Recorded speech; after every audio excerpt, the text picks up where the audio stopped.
harus servis besar? Kalau di manualnya pabrikan, iya, mereka menganjurkan segituan, 40.000 sampai 50.000 kilometer harus servis besar secara teknis, tapi apakah harus? The answer is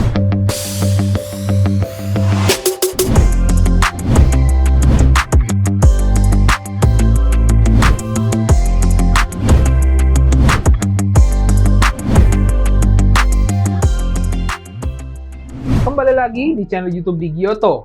Hari ini ke kelas perawatan motor lagi. Jadi ini banyak banget teman-teman yang walk in, terus sebenarnya kilometernya itu masih 30.000, masih 40.000. Bagi gue, bagi mekanik, bagi kotris, bagi teman-teman kita yang udah ngerti permesinan, udah ngerti pemotoran, itu masih belum harus servis besar. Kalau di manualnya pabrikan, iya, mereka menganjurkan segituan, 40.000 sampai 50.000 kilometer harus servis besar secara teknis, tapi apakah harus? The answer is no. Selama, dengan catatan dari 0 sampai 50.000 kilometer itu lu sering servis. Lu orangnya peka sama motor, dikit-dikit nggak enak bawa ke bengkel, detail, dan ganti olinya nggak pernah telat, perawatannya ketat. Itu bukan sebuah hal yang harus lu khawatirkan gitu. Unless lu orangnya kayak ganti oli. Misalnya nih, lu ditanya nih sama mekanik, terakhir kali ganti oli kapan bang? Wah lupa deh sayang. Udah. Yang kayak gini nggak usah nyampe 50.000. 10.000 deh. 10.000. Minimal blok baret. Kayak udah males aja gitu ngontrol kesehatan motor yang bener-bener dipakai harian ya, dipakai tiap hari gitu. Lo dari rumah ke kantor PP 20 km, tapi giliran ditanya, ganti oli terakhir kapan? Ya pernah sih bang ganti oli, tapi nggak tahu kapan. Ya jawabannya kayak gitu doang. Nah, jadi di video ini gue mau ngasih beberapa poin yang perlu lu perhatiin kalau misalnya lu mau tahu apakah motor lu udah harus servis besar atau belum. Oke? Dari kerusakan, let's say mesin lu udah berisik.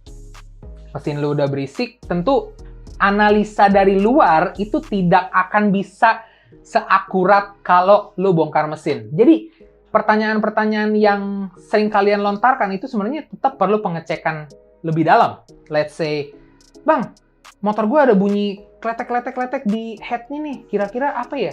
Nah, lu sendiri aja nanya, kadang suka pakai kira-kira gitu. Tapi tetap kalau dari pengalaman kita ya, itu memang harus dibongkar karena kasusnya banyak.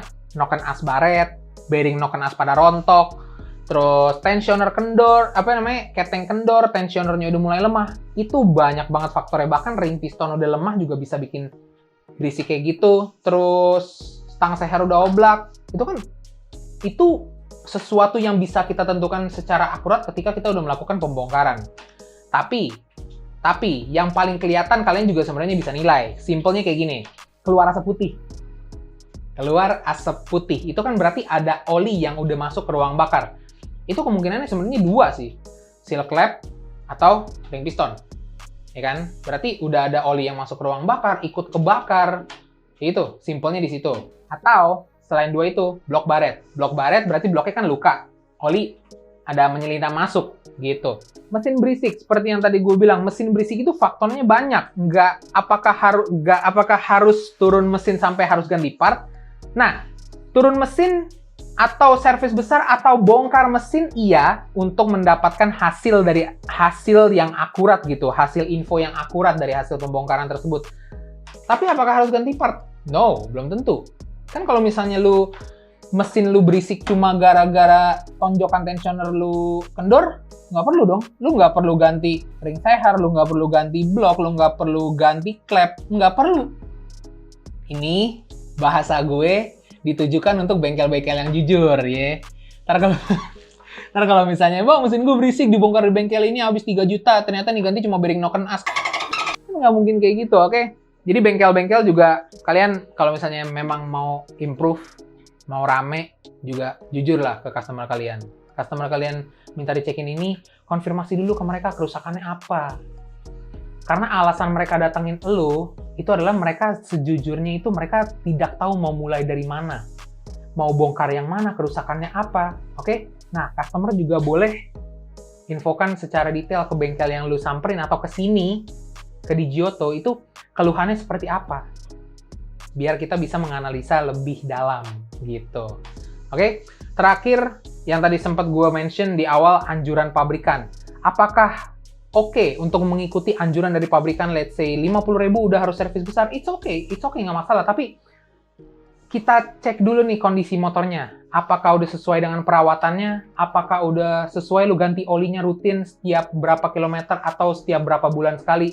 Tentu kita kan harus cek ke situ dulu, karena kalau misalnya itu mesin ternyata nggak kenapa-napa dan nggak perlu, itu kan berarti mubazir. Itu cuma buang-buang duit doang, men. Ya nggak sih?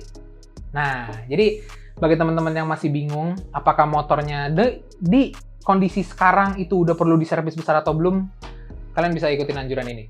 Oke? Jadi, thank you guys for watching. See you guys on the next video. Bye-bye.